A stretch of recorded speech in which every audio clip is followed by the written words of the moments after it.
Do you remember that scene in Sex and the City where Samantha wants a Birkin? It's 4,000. I know. Of course, at that time, Birkins were known to have long wait lists. And there's a waiting list. I assumed. 5 years. For a bag? And since Samantha worked in PR as Lucy Liu's PR, she went ahead and used that name as a way to get her Birkin, because she was like, the way I can skip ahead on the wait list is to just tell them it's for my client Lucy Liu, but low key it's for me. I ain't gonna tell Lucy. And even though Lucy found out, if I was as bad an actress as you, I'd still be serving onion rings at TGI Fridays. she still went ahead and ran the scam, which is a good example or a good representation of how far people are willing to go in order to have the status symbol of luxury in that Birkin bag. Which to me, honestly, Samantha was already living the high life in New York City. I feel like that's expensive lifestyle to live. Her house was laid. I mean, she had to have a little money on, okay? Well, on TikTok, there is currently drama unfolding about the Walmart or the Wirkin. No, I can't laugh yet. I've got to hold it in. Excuse me, was you saying something? You can't tell me nothing. It's the Hermes dupe between like Hermes 30 and Hermes 20. The real Hermes bags are $4,000 and up. Even on resale sites, they were that expensive. So seeing that Walmart was coming out with these dupes, I said, shoot, I might have bought me one if I was really into them like that. But anyway, we're gonna get into all that. What's up, my friends, and welcome back once again to the Just Case and Brand.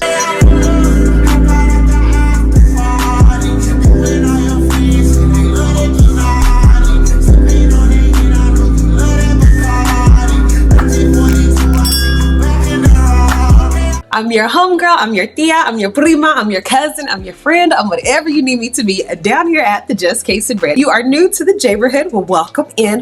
What we like to do down here is talk about topics that ain't got nothing to do with us, and also topics that do kind of have to do with us, because this one right here, talking about the affordability of Walmart and still having high fashion, I think is an important conversation, especially with that whole overconsumption Netflix documentary going crazy. So they'll talk about that. That ain't got nothing to do with us, but it kind of do, so we're taking an interest in it today. Go ahead and subscribe if you have not. If you are already a member of the neighborhood, welcome back in, my friend. Now, have you seen what's going on with Walmart? I know some of us are TJ Maxx, Ross, Five Below shoppers. I know I am. And to see this happening on TikTok and see the owners of actual Hermes bags come in and be like, this is a real one. This is a real Birkin bag. I bought this years ago as an investment, but apparently now Walmart is selling Firkins. And it's sort of comical how you think that you've made a choice that exempts you from the fashion industry when in fact you're wearing a sweater that was selected for you by the people in this room from a pile of stuff. Verdict, this is a fake. This is a real one. And I'm gonna tell you, since some of you guys don't understand the difference between a fake one and a real one, let me tell you some of the differences, okay, you stupid people? And everybody's like, okay, I feel like you could tell me that, but I also think that if I'm buying a bag from Walmart, then it's not gonna be the real one. I don't know why it's kind of coming off as if people are sitting up there being like, yep, I got me a real one. No. The people are just saying, finally, a dupe that looks good that I will definitely want to carry. So the original Hermes Birkin bag became popular because it was a handcrafted bag that took at least 48 hours to make. And it used to have a very long wait list. Legendary for that. I'm not sure if it still does now because there's so many resale shops. So I don't feel like there might be one, but who knows? Shoot, that's a money territory that I'm not privy to, nor am I ready to explore. I just was looking up some background information about the Birkin just to see why it was so important and such a status symbol. Because I ain't gonna lie to you, to me right now, a high form of fashion is Coach. I think to invest in like Coach purses or whatever is a good investment because I hear they have really good leather, and then after that you move up to like another level. But Walmart had been creating duplicates for a minute now based off of Gucci, Coach, Fendi. We've all seen it, but I don't think we've ever put two and two together until this happened. There were some creators who were pretty much trying to show off their bag and say in a nice, nasty way, this is what it looks like to have a real bag and this is what it looks like to have a fake bag. Oh, you poor, poor people. Which irritated me a little bit because I was thinking to myself, why is it such a big deal that we have some knockoffs that look like a real thing? Are y'all mad because you can't really separate who has it and who don't no more? I know. Fashion and luxury items are a sign of you having money, but But what if people nowadays just said, hey, maybe I'll just save my money and not spend it all on fashion things that I don't feel like I need to spend it on? I'm really enjoying the fact that luxury lifestyles are starting to be torn apart and people are starting to discover what it really takes in order to live these aesthetically pleasing lives. For a bag to be $14,000 and for a person to maybe have a salary of, I'd say, a lot in order to have it. I wish the creators who were bragging about having the Hermes bag, having the little decorations and everything would tell us, what do you do for your 9 to 5? Or what does your savings look like? First things first. Oh. Next. Wait, I've been waiting for this. Oh my gosh, we're not done. How cool is this vintage Prada teddy? They can be friends. Can't not have evil eyes. Is this one too much? Ooh, what about here? We're done! I love it! So late to the game, but today we're Jane Birkin-fying my Birkin.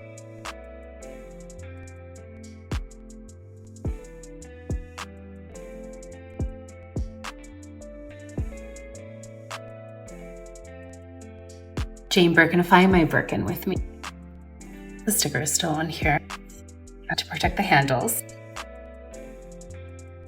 Just put that here. My new charm. Wrote a little something in here. That's a secret though. Chanel belt. Love that. Prayer beads. I like the little fringes going on here. I have this old Kelly watch. It would be really cute to add. It'll also be really useful to tell the time. Evil eye for protection. Can never forget a hair clip. Sunglasses like this. Oh, I think that looks cute. And we're ready to go. What do you guys think? Because sometimes I also think it's a money management thing, and people who are able to better manage their money can buy luxury items, and it's not something that they buy all the time, but something like a Birkin bag is supposed to hold its value and be able to be used for multiple functions. Therefore, it would be a good investment for someone who, again, knows how to handle their money or got a lot of money to put into stuff. And I guess that's also a way that some women do gatekeep when they won't tell us more information about how they're living this lifestyle. I know some of us want to have that luxury lifestyle, but how do you get it? And I know there's others of us who've been like, you know, I think that what I have is pretty great. I don't think that I need to get this expensive price tag of an item in order to prove that I'm able to make money and I've got a nice lifestyle. I think that I just feel validated having that on my own. People who were able to say, you a brokey, you can't afford no Berkey, now can't say that, because you have to literally look very hard to see if a bag is or is not real. I know that the actual real bag has the label on it and the other one doesn't, but you know, it's only a matter of time before somebody clever figures out how to at least stamp that mug on there. You know, little something, you know, DHgate, they good for it. First up, the cutout of the leather on the left is uneven, whereas the one on the right is very precise. Secondly, the engraving on the left padlock is too shallow. We can see the branding on the right padlock is much deeper. And finally, the finish of the terrain, aka the signature Hermes clasp. Walmart does have a cause for concern because it could be viewed as copyright infringement or theft of intellectual property. So the Walmart Birkin, the Wirkin as I was calling it, the Walmart version of this that we talked about loads and has been all over TikTok. I have had so many messages on my Instagram and on my YouTube to tell me that the listing has been removed, and I have now also got this message that I'll put on the screen on my Instagram of somebody who actually ordered one of these just last night, and they have now received this message to say that their order has been cancelled because there's been a problem with the supplier and it's no longer going to be able to be shipped. What do we think is going on? Because I know people certainly did receive the Walmart version of the Birkin and have unboxed it. It's on TikTok. I've had loads of people send me messages to say what ones they got. Some people got 2 or 3 of them in different colours. But now, since this seems to have blown up all over TikTok, it's off the website, the listing is no longer there, and this order, certainly for this person, has actually been cancelled. So what do you think is going on? What do we think is going on? So from what I'm understanding, even if you order that dupe on Walmart, they'll go ahead and refund your card or whatever form of payment you paid with, because it might be a legal battle going on with that, so they can no longer sell the bag. But for the girls who got it, they did get them a nice little bag. I'm not really into that style of it, but I think it's a great professional bag to have. And another another thing that's crazy. Once I start digging into all the details of the Birkin bag and learned who it was based off of, y'all know Jane. We're gonna talk about Jane. I said to myself, people aren't even wearing the bag correctly. They've glamorized the Birkin bag and made it into this expensive tool with these shiny, expensive ass trinkets when it wasn't even originally used like that. It's 1983 and Spirit Airlines is known as the top airline around the world. Keep in mind, this is 1983, okay? Jane, a British-French actress, singer, fashion icon, and what we would now call an influencer, was a well-respected woman around the world. She boarded for a flight from Paris to London. Her straw basket, she plopped down next to a gentleman. Jane adjusts in her seat and she smiles next to the fella. She said, hey, how you doing? They both French, so they got that accent. You know I can't do accents. Jane say, oh, hey girl, how you doing? I've been seeing you around. You've been doing really good in your career. Jane says, thank you so much. She put her little bag down beside her. She like, yeah, oh, it's busy and crazy. We got to get us private jets, don't we? They slap five, went ahead and started talking about life. Mind you, Jean is the CEO of Hermes back in 1983. So since he's already in the fashion industry, he recognizes her as a fashion icon. She has this way about her that says she's invested in the items that she carries with her, that she puts onto her body, and he respects that. So he starts asking her about her style, where she got it from, and why she got this damn straw basket on this plane when he know good and well she could afford a lot. So she says, you'll never believe it, this mug is sturdy. I done carried this mug from London to France, France to Paris, Paris to Mexico. I done been everywhere with this basket and it's carried a lot of my things. I mean, it's my little home. Even if I'm not at my hotel, I got everything I need right in this wicker basket and it has never failed on me. I'm telling you, it was built to last. Jean says, built to last. We gotta talk more about that, girl. Excuse us, can we have some champagne? They bring champagne on over. He starts writing on an airplane bag. Also guys, keep in mind, a lot of this story I have embellished, but this is basically exactly how it happened. Y'all know I'm a hood historian, so anyway, he gets to sketching. They start talking about how this bag should have the needs of a woman such as herself who has to carry scripts, has to carry fabrics, has to carry maybe a tiny makeup pouch, small personal items, probably a drink, a small snack, a book, because again, it's the 1980s, so she's sitting up here waiting on a train or whatever, a taxi to come. You know, she might have to carry an umbrella, so it needs to also hold all of those things. They finally come up with an idea. He says, listen, Jane, I'll give you a little something every year based off how we sell this bag if you let me use your name Birkin, because it's just no way I could just put my name on it. You got to put your name on it, okay? We have bonded on this flight right now. Jane says, you know what, I was gonna say something about that, but I didn't want to push. I don't want to go too far, so I'm glad that you went ahead and tell me. Yeah, go ahead, cut me off a little bit of this and we got the deal. They clink. Bag is released. When the bag came out, because it was handcrafted, had so much of Jane's energy in it to be this luxury item that was also functional, it had to take time to be made. Therefore, it was a wait list. And because of the names that were associated with the bag itself, oh yeah, people was willing to pay top dollar and wait on that bag to come. Now, the way that Jane carried her bag, it was very much so, you got to come with me. Ah oui, sans problème. Oui.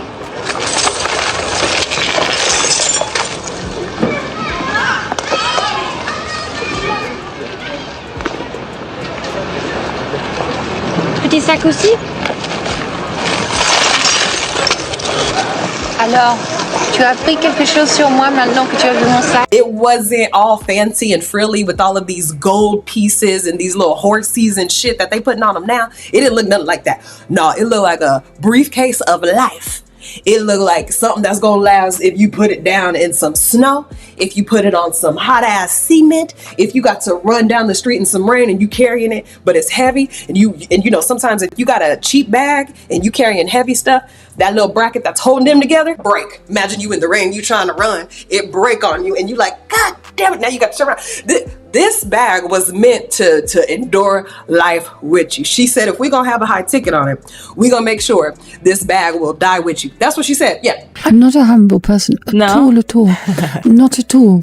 It's just that people exaggerate when they say fashion icon. I mean, even the word icon, I don't merit that in reality. Okay. I think I've done about 10 good films where I was all right and some more than all right. But for the ones that most people know, like Blow Up or the Agatha Christie films, no, there was nothing in them. I mean, the films were, But I was nothing. I mean, to be honest, they came into being great cultural things, but Jane's connection to the bag wasn't because it was an expensive item. It wasn't because of that. It was because it was an investment that would actually be able to pay you back over time, just like that straw basket had done for her. She, to me, had gotten the blueprint or the preview or the prototype of where she was going by carrying around that damn straw basket. Then there were these celebrities who were carrying that bag, and they were also carrying it in true Jane fashion. The bag was torn up, especially them Olsen twins. Oh my gosh. I said, woof, you know they got money, because I'm sure their whole outfit probably cost well over $100,000, and it do not look like it. Ain't it ironic how the people who really have money don't wear a lot of pieces that scream I have money, and you have to research it? I don't know if y'all be seeing them videos on TikTok, but I sure do. I always am so amazed or surprised, like, dang, that watch alone was $115,000 and it looks like just a simple Rolex. It's not a bust down or nothing. Whoa. So I ain't saying that it's bad to pay $30,000 for a bag if you could afford it, especially since this bag is built to last for 30 years. So that's $1,000 a year, you know, on that bag. So I guess if you got it, you got it. But hey, I don't know. Ain't for me. I also can't say that the Walmart dupe is bad either, because I think that you should purchase things on your level. And I'm speaking based on my own experience. So there was a time where I could only afford to spend like $20 on a good purse that needs to last me maybe 8 months to maybe a year, and I just didn't feel like comfortable spending more than that. So I knew I had to go to not only certain places, but buy at certain times in order to get a sale on a purse that maybe was originally $25.99, but now it's marked down to like $17.99. So you know what I'm saying? I'm still getting a deal out of it from maybe TJ Maxx or especially Amazon or Walmart, because you know you can't really get no purse from Rainbow or fast fashion places, because for some reason them mugs tear up quick. And as my budget has changed and my money management habits have changed, so has my ability to buy something a little nicer. So now my budget is like, okay, I could spend $75 to $100 on a purse and feel comfortable about that. Mind you, the Walmart dupe is around that price. So people who can afford that in their budget, they're going ahead and buying that bag. To me, I think it's because the bag is built well if Walmart is going to price it around there. Because one thing I've noticed about places like Walmart and Amazon and stuff, some of the stuff that do cost a little bit more will be a little bit more sturdier. You know, it won't be the best, but it'll be a little bit more sturdier to last you a little longer, you know? I literally have a bag right now that looks like a dupe of the bag that I want, and I'm just like, you know what? It might not be the name brand bag right now, but it's on the way, because this is my motivation and my inspiration. So therefore I am dedicated. Let me stop rhyming because I'm about to get crazy with it. I know there will be people in the comments who are like, you know what? If I can't afford the real thing, Jess, I respect you, but girl, I ain't about to be carrying around that fake stuff. And listen, I get it.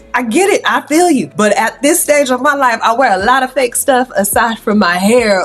So I be wearing fake fur. You know, I be liking to get the on sale gold that kind of, it don't tarnish quickly. It take a couple of months for it to turn over time. Because, you know, I'm just working on my finances right now. So I really ain't got it in me to invest in those types of things. So, I mean, I will wear the fake stuff, but I respect people who have a difference of opinion overall. I do respect. Let me know what you guys think down in the comments. I have been the Just Casing Brand. I am so thankful that you guys have tuned in.